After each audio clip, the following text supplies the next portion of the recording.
Hello dear students, welcome to my YouTube channel. तो students, हम discuss कर रहे थे संजीव डैश वर्क के अंतर्गत कक्षा 8वीं के गणित विषय के मॉडल टेस्ट पेपर, जिसके अंतर्गत हमने 3 मॉडल टेस्ट पेपर डिस्कस कर लिए थे और साथ में बोर्ड द्वारा जारी जो मॉडल टेस्ट पेपर था उसको भी हमने डिस्कस कर लिया था। आज हम डिस्कस करने वाले हैं मॉडल टेस्ट पेपर 4।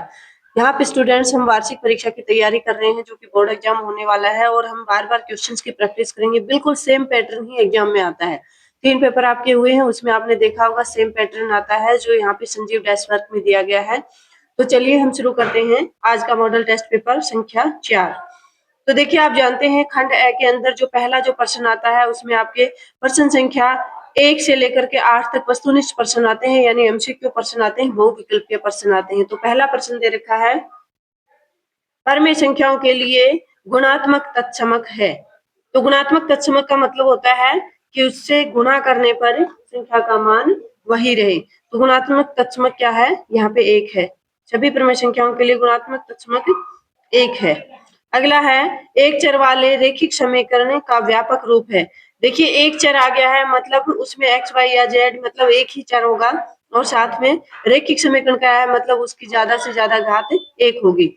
तो देखिए, इससे ऑप्शन आपका सही है, ए एक्स प्लस में बी। यहाँ पे ज्यादा से ज्यादा घात है चर की, वो है 1, इसलिए रैखिक समीकरण है और एक ही चर है सिर्फ एक्स। तो ये आंसर आपका सही रहने वाला है। तो इसका सही ऑप्शन, सही आंसर जो है स हो जाएगा। नेक्स्ट है, समानांतर चतुर्भुज के सम्मुख कोण ए व सी हो तो। एक समांतर चतुर्भुज दे रखी है और उसके सम्मुख कोण ए और सी हैं। तो हम जानते हैं कि समानांतर चतुर्भुज के सम्मुख कोण हमेशा बराबर होते हैं। तो आपका ये जो ऑप्शन है, ए कोण ए बराबर कोण सी, ये आपका सही आंसर हो जाएगा। नेक्स्ट देखिए, निम्न में से किस संख्या की वर्ग संख्या में इकाई स्थान पर 6 आएगा? पूछा है कि कौन सी संख्या का वर्ग करेंगे कि इकाई के स्थान पर 6 आएगा। तो देखिए, हम सिर्फ इकाई के अंक का वर्ग करके देखते हैं। तो इकाई का अंक इसमें 4 है, 4 का वर्ग करेंगे तो 16 आता है, जो कि 6 है। इकाई का अंक 6 है, तो आपका ये आंसर सही हो जाएगा। द ऑप्शन सही है। आपको पूरी संख्या का वर्ग करके नहीं देखना है, सिर्फ इकाई के अंक का वर्ग करके देखेंगे, और इकाई के अंक का वर्ग करने पर जो इकाई का अंक आता है वो 6, इसने पूछा 6 यहाँ पे आ जाएगा। 24 आंसर सही है। नेक्स्ट देखिए, सबसे छोटी हार्डी रामानुज संख्या है। तो सबसे छोटी हार्डी रामानुज संख्या 1729 है। नेक्स्ट है, साधारण ब्याज ज्ञात करने का सही सूत्र है। तो साधारण ब्याज करने का सही सूत्र होता है मूलधन गुणा दर गुणा समय बटे में 100। तो ए ऑप्शन आपका सही रहने वाला है। नेक्स्ट देखिए, बहुपदों A B minus B C, B C minus A C तथा C A minus A B का योगफल होगा। ये 3 बहुपद दे रखे हैं, इनका जब योग करेंगे तो इनका उत्तर क्या रहेगा? तो देखिए, जब जोड़ करेंगे तो ए बी से ए बी कैंसिल हो जाएगा, क्योंकि ये माइनस का, ये प्लस का। इसी तरह से बी सी है, ये माइनस का है, और यहाँ पे जो है बी सी है वो प्लस का है, तो बीसी से बीसी कैंसिल हो जाएगा। एसी की बात करें, माइनस है, ये प्लस है, तो ये भी कैंसिल हो जाएगा। इसका आंसर 0 आ जाएगा। नेक्स्ट देखिए, ए की घात m गुणा में b की घात m का मान बराबर है। तो देखिए, घातांक के नियमों में क्या पता चलता है हमें, अगर घातें बराबर हैं तो आधार के गुणा कर देते हैं। तो ए बी की घात m, ये आपका राइट आंसर यहाँ पे रहने वाला है। तो यहाँ पे अपना खंड है खत्म होता है। जो 8 नंबर का था, टोटल 1 से लेकर के 8 तक के प्रश्न सारे 1-1 नंबर के बहुविकल्पीय प्रश्न। नेक्स्ट क्वेश्चन देखिए, पैटर्न बिल्कुल सेम रहने वाला है स्टूडेंट्स। अगर आप परीक्षा में अच्छे मार्क्स लाना चाहते हैं तो सभी वीडियो जरूर देखिए। नेक्स्ट देखिए, खंड ब।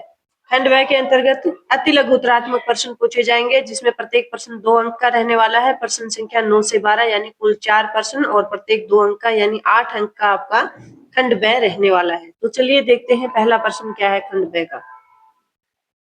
-5/7 -2/3 का मान ज्ञात करना है। तो देखिए किस तरह से हल करेंगे। -5/7 दे रखा है और -2/3।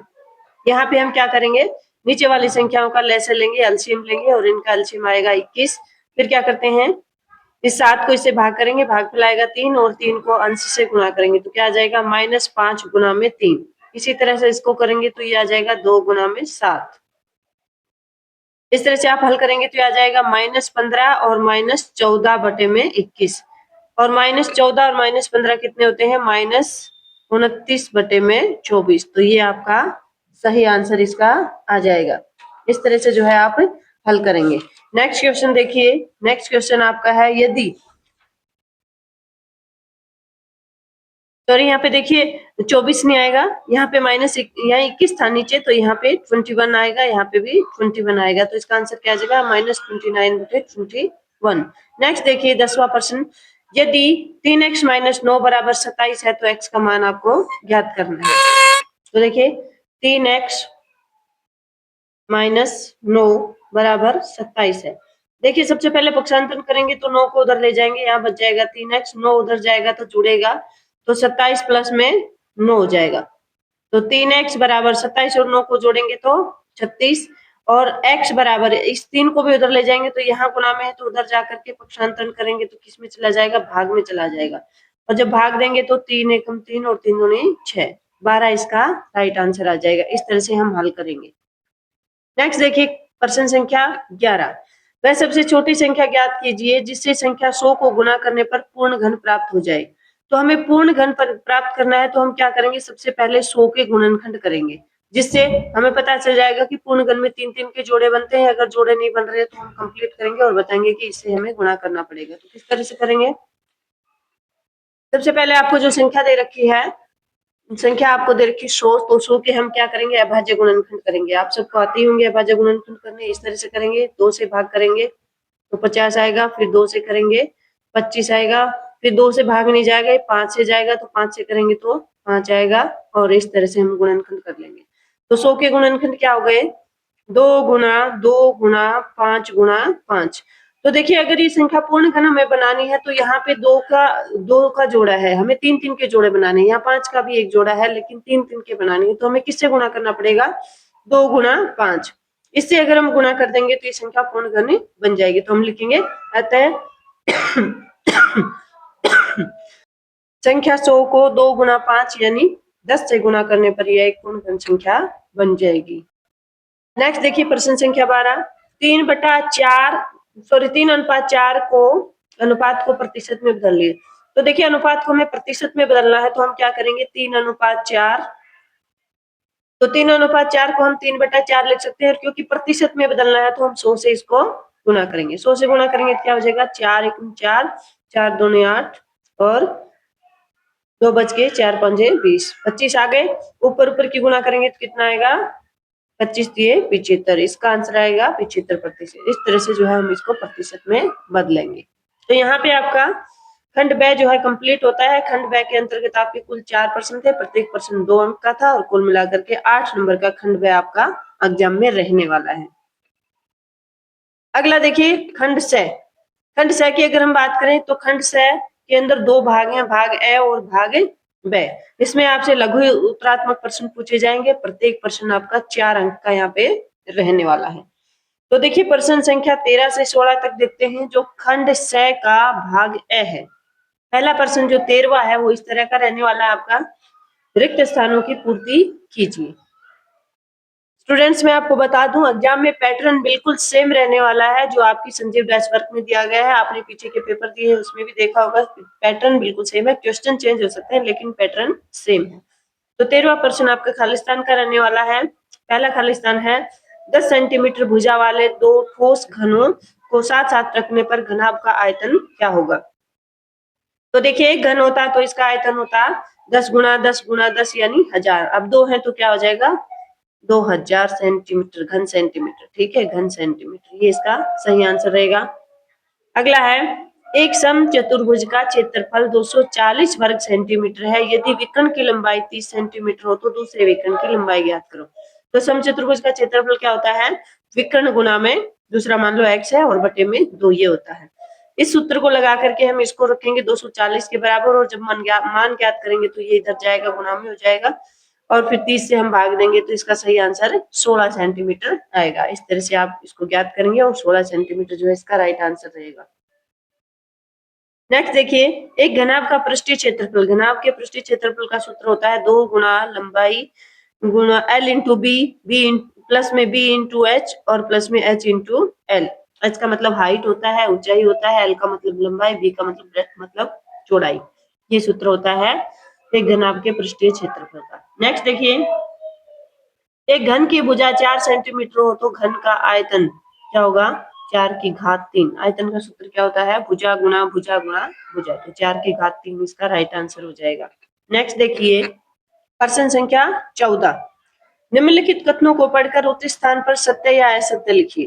तो कथन पढ़ के आपको सत्य या असत्य लिखना है। पहला है ए की घात m गुणा में ए की घात n का मान होगा। देखिए समान आधार और गुणा हो रही तो घातें जुड़ जाती हैं, तो ये बात सत्य है, हम लिखेंगे ये सत्य है।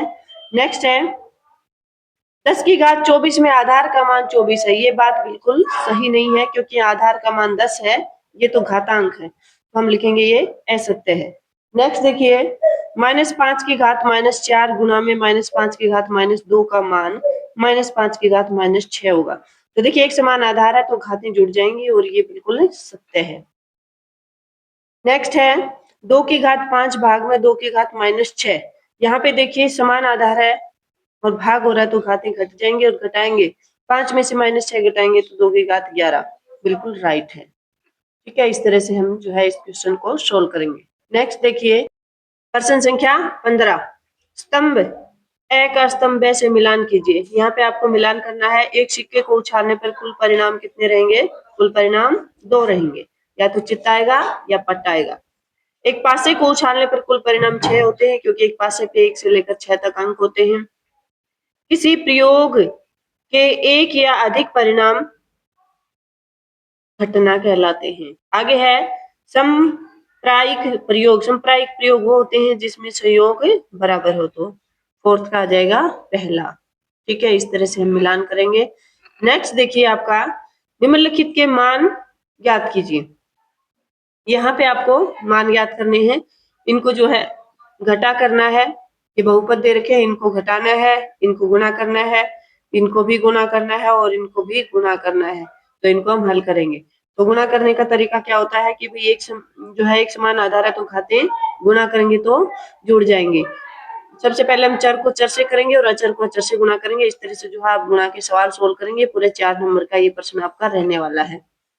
अगर हम बात करें आपके खंड से की, उसका भाग ब जो दे रखा है उसमें प्रश्न संख्या 17 से 22 तक है। प्रत्येक प्रश्न आपका 4 अंक का यहाँ पे रहने वाला है। नेक्स्ट जो आपका सेक्शन होगा, यहाँ पे आप 17 से 22 तक के क्वेश्चन सोल्व करेंगे। पूरा वीडियो देखने के लिए जो है आप मैं दूसरा वीडियो बना करके डालूंगी आगे के क्वेश्चन सोल्व कराने के लिए। नेक्स्ट पार्ट हम देखेंगे आपका जो खंड द रहने वाला है। खंड द आपका किस तरह का रहेगा? खंड द के अंदर आपको निबंधात्मक प्रश्न मिलेंगे। प्रत्येक प्रश्न 8 अंक का आपका रहने वाला है।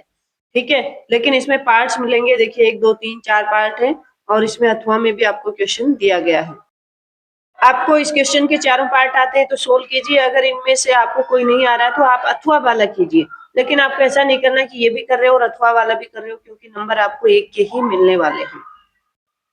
और इसी तरह से 24वां जो क्वेश्चन रहेगा उसमें भी आपको अथवा में क्वेश्चन मिलेंगे, यानी आपको 2 ऑप्शन मिलेंगे। पहला प्रश्न कर सकते हो, वो नहीं आए तो अथवा में जो दे रखा है वो करेंगे। और इसी तरह से प्रश्न संख्या 25 जो है आपका अथवा में रहने वाला है। तो प्रश्न संख्या 23 से लेकर के 25 तक जो आपके प्रश्न रहने वाले हैं वो पूरे 8-8 अंक के हैं, जो खंड द का है। और प्रत्येक प्रश्न आपका जो है 8 अंक का है और कुल 3 प्रश्न है, यानी 24 अंक का जो है आपका खंड द सेक्शन रहने वाला है। इस तरह का आपका पैटर्न रहेगा बोर्ड एग्जाम में। तो बोर्ड एग्जाम में आप इन मॉडल टेस्ट पेपर को देख करके इनकी प्रैक्टिस कीजिए और अच्छे से प्रिपरेशन कीजिए और अच्छे मार्क्स सुनिश्चित कीजिए। आज के वीडियो में इतना ही, मिलते हैं एक नेक्स्ट वीडियो में।